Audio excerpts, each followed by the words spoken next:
Hey guys, in this video I'll show you how to group measures in Power BI. So as you can see, this is my measures table, and all you need to do is first come here at the left hand panel and click on model view.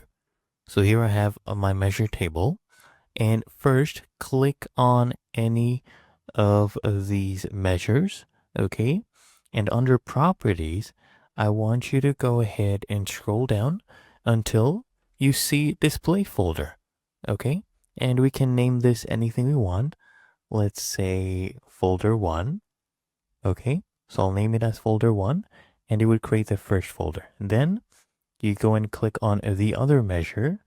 And let's say I want to place this in folder 1 as well.